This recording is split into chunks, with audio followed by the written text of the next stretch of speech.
It has been 41 long years since a Roman Catholic church had been built on Penang Island, and the journey of this parish on a hill was without doubt an uphill one. Covering 3,848 square meters, CDM has space to accommodate about 900 people for masses and services. While its 4-story annex building contains 16 classrooms, meeting rooms, an administrative office, and the priest's residence. At the time of its official opening on September 21st, 2010, it catered to approximately 2,500 Catholic faithful living in the areas of Relau, spanning to Teluk Kumbar. These residents were then travelling to the Cathedral of the Holy Spirit in Green Lane for worship. The land CDM sits on is a blessing in itself. In 1989, Mr. H.R. Watts donated the plot of land to the Roman Catholic Church for a Christian community facility to promote ecumenism. Mr. Watts, a parishioner of the then Church of the Holy Spirit, was a prominent employee of the Brown family, who in the early 1800s was the state's largest landowner. Mr. Watts eventually became a majority shareholder of the Sungai Ara estate. Alongside the plot of land CDM sits on, Mr. Watts also pledged other pieces of land in the area, one for SRJKC, Chongcheng Primary School, a mosque, a Chinese temple, and a Hindu temple. After Mr. Watts passed on November 27, 1996, his daughter Anne Barton met with Bishop Anthony Selvanayagam, the Bishop of Penang at that time, to reiterate her father's wishes for the land. Following that year, it was announced to the congregation of the cathedral that a new church was being planned. However, concrete plans did not materialize for the next 1.5 decades. Eventually, in 2002, plans were revisited when Bishop Anthony wrote to Monsignor Stephen Liu, the then parish priest of the Cathedral of the Holy Spirit, to look into the project. Site plans were drawn up in 2004, and at the same time, a survey was conducted to select the name of the new church. Divine Mercy was ultimately chosen. In 2005, building plans were submitted to the local authorities, and Matthew K.H. Tan and Associates was chosen as the architect. The project broke ground on October 28, 2007 and was estimated to cost 6.8 million ringgit. The Diocese of Penang chipped in with the initial costs, while fundraising events for the remaining cost of the building kicked into overdrive. On March 15, 2009, a topping up ceremony was celebrated with Bishop Anthony as well as Father Francis Anthony and Father Henry Raju, the cathedral's parish and assistant parish priests respectively. The spirit of those attending the event was not dampened even as rain fell through the open roof of the building as the last of the tiles were being installed. Mass was then celebrated on the premises for the first time. In the following year, on August 29th, the first Mass on the newly consecrated altar of the Church of Divine Mercy was celebrated at the official opening ceremony. CDM was initially regarded as one with the cathedral as a parish. However, on September 29, 2013, on its third anniversary, CDM was established as an independent parish with Father Martin Orlando as its first parish priest. By the grace of God, we were able to establish a new parish at the Church of the Divine Mercy in Sungai Ara shortly after I became Bishop of Penang. I was most pleased to install Father Martin Orlando as the first parish priest, resident parish priest. He was given the task of meeting the challenges of building up the new Catholic community here in Sungai Ara. Sungai Ara, as you know, is a fast developing part of Penang. More and more people are buying houses to settle here. As a result, the Catholic community here is growing at a rapid pace. In addition to the Malaysian Catholics from Sabah and Sarawak, who are largely employed in the armed services and the industrial zone here, there are also migrants from Indonesia, Philippines, Vietnam and Myanmar and other countries. The various communities here add to the diversity and rich cultural heritage found at CDM. I am most happy and thankful at the progress this church has undergone these past few years. I am confident that CDM will grow even more vibrantly in the years to come to cater to the needs of all who come to worship here. The Church of Divine Mercy was begun or was blessed in the year 2011. And after that, after 2 years, we saw the church growing. The community has grown.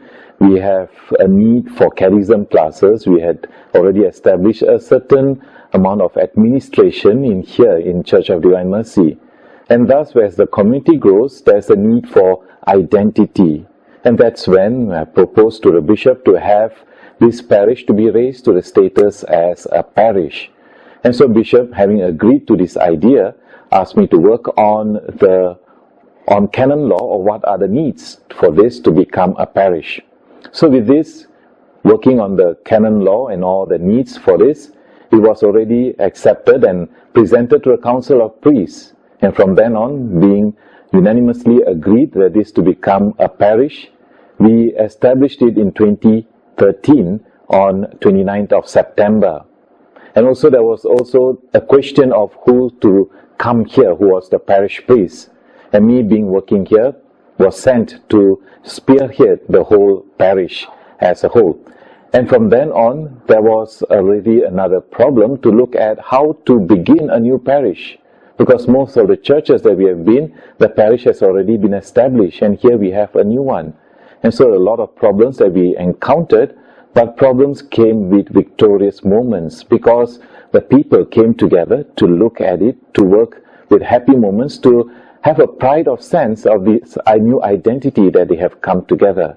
And so the birth of Church of Divine Mercy, or the Parish of Divine Mercy, gave much joy, not only to the older folks or those who built this church, but also to the young ones, because they have a place of belonging, a sense of belonging that brought about a greater reality, a greater happiness for them. And so this church has thus grown into leaps and bounds, and now we have many ministries, many people who are coming together, many pilgrims who have come and enjoyed the presence of Divine Mercy here in our parish.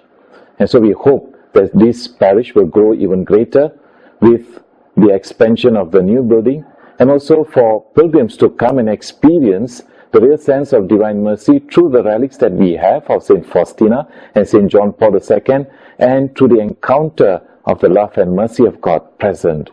So we thank you and we welcome you to this parish. Over the next 5 years, CDM has grown and carved out its own unique identity. Its physical appearance has also evolved and blossomed. Visitors are now greeted by 2 stone angels staunchly guarding the entrance. Upon entering the gate, the wall directly on the left has the Divine Mercy exclamation of "Jesus, I trust in you," worded in 15 different languages, representing the numerous communities in and around Malaysia who have visited this church. To explore the church, which is powered by solar cells covering the roof, a pilgrim's guide booklet is available at the church office to aid visitors in their devotion and prayers while participating in several activities open to the faithful. One of the activities is the St. Faustina's Walk of Mercy, which loops around the church with 14 stations. The walk includes reflections on the corporal and spiritual works of mercy, quotes from the diary of St. Faustina, and suggested acts of mercy. It also takes visitors past the Garden of Mercy and the beautiful and serene grotto with the statue of Mother Mary depicting Our Lady of Lourdes. As is customary for Catholic churches, there are 3 doors of entrance at the front of the church. Uniquely, however, not long ago, there were once 4. In 2015, Pope Francis declared the year as the Extraordinary Jubilee Year of Mercy. In an unprecedented move by Pope Francis, holy doors were allowed to be erected all over the world. CDM was given the honor to install a holy door along with the Church of the Sacred Heart, Kampar, and the Shrine of Saint Anne, Bukit Mertajam. This allowed pilgrims to gain plenary indulgences in conjunction with the Jubilee without having to travel to Rome. The Holy Door at CDM depicts a 3D, life-sized image of the Divine Mercy portrait with the hand of Jesus outstretched to all who passed through the entrance. Although the door has been closed and sealed, marking the end of the Extraordinary Jubilee, visitors can still look upon the holy structure of which thousands have passed through. 8 images of holy men and women are embellished onto the back of the door. They are Saint Francis of Assisi, Saint Maximilian Kolbe, Saint Teresa of Calcutta, Saint John Paul II, Saint Faustina, Abraham, Father of Faith, Mother Mary, Mother of Mercy, and Jesus in the image of the Divine Mercy. Walking to the front of the church, visitors will notice several other unique structures. To the left, just beside the stairs leading to the altar, is a baptismal pool. Built in 2015, the pool is used to immerse new Catholics in the waters of baptism and is also open to visiting pilgrims to renew their baptismal vows. 2 reliquariums are also located at the front of the church on opposing ends. Both hold first-class relics of saints. On the right, a fragment of a bone of Saint Faustina, whose apparitions of Jesus inspired the Divine Mercy devotion, and on the left, a small drop of blood from Saint John Paul II.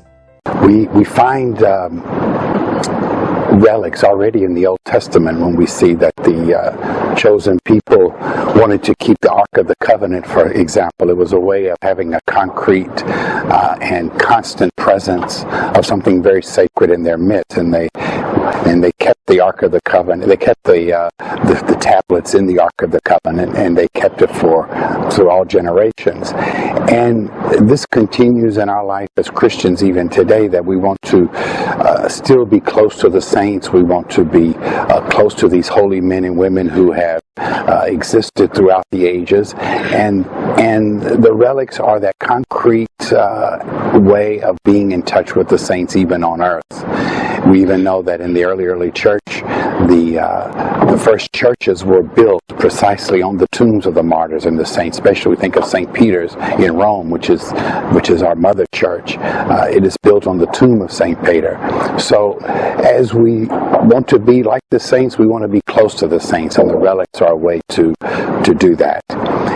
When I heard that the Church of Divine Mercy here in Penang was seeking the relic of Pope John Paul II, I was very happy to assist by collecting that first-class relic, which is a drop of blood. And I was able to bring it back to Malaysia, and I gave it to Bishop Francis, who in turn passed it on to Father Martin, the parish priest here in Divine Mercy Church here in Penang.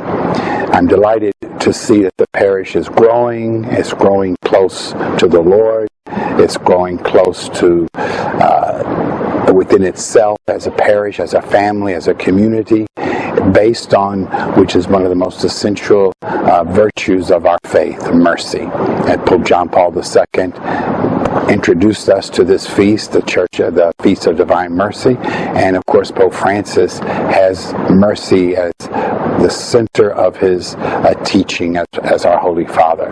He calls it the essential aspect of the life of the Church. We have received mercy. Let us be people who give mercy to other people by how we love and help those most in need. God bless you. In honor of Divine Mercy Sunday, the Church's feast day is celebrated every year on the second Sunday of Easter.